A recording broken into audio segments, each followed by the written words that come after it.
মাননীয় স্পিকার, কাদম্বরী মরিয়া প্রমাণ করিল যে কাদম্বরী মরে নাই। আমাদের তেলের দাম শেষমেশ বৃদ্ধি হইল মাননীয় স্পিকার, কিন্তু তার আগে আমরা দেখলাম কয়েক কিলোমিটার জুড়ে লম্বা লাইন। আমরা দেখলাম মাঝরাত পর্যন্ত ড্রাইভাররা দাঁড়িয়ে আছে, তারা তেল পাচ্ছে না, কিন্তু সরকারের সেই ব্যাপারে কোনো হেলদোল নাই।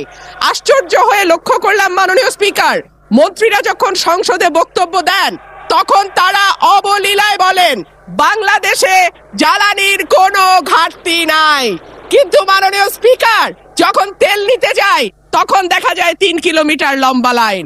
মাননীয় স্পিকার, সরকার সম্ভবত কিছু পদক্ষেপ গ্রহণ করবার ঘোষণা দিয়েছে। তার একটা হচ্ছে মার্কেট প্লেস 7টা বাজে বন্ধ করে দেয়া। চমৎকার সিদ্ধান্ত মাননীয় স্পিকার, তবে মনে রাখতে হবে কেনাকাটা বা শপিং যেটুকু হয় সেটুকু সন্ধ্যার পরেই হয়, তার আগে হয় না। 2 হইল অফিস আদালতের সময় বলে পরিবর্তন করবে। 5 দিনের জায়গায় 4 দিন বা 3 দিন তারা কর্মঘণ্টা ঠিক করবে। কিন্তু প্রশ্নটা হচ্ছে যদি জ্বালানির কোনো সংকটই না থাকে তাহলে এত লম্বা লাইনই বা কেন, দামি বা বাড়াইতে হয় কেন, অফিস কর্মসূচি সময় পরিবর্তন করতে হয় কেন? এই প্রশ্নগুলা তো ওঠে মাননীয় স্পিকার।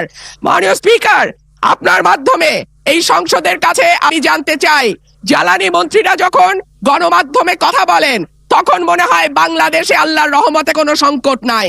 ওনারা যদি পরিষ্কার করে বলেন বাংলাদেশে বর্তমানে কত দিনের অকটেন ডিজেলের মজুদ আছে, কতদিন চলতে পারবে, পাম্পগুলো কেন পর্যাপ্ত পরিমাণ তেল পায় না, তেলের মজুদ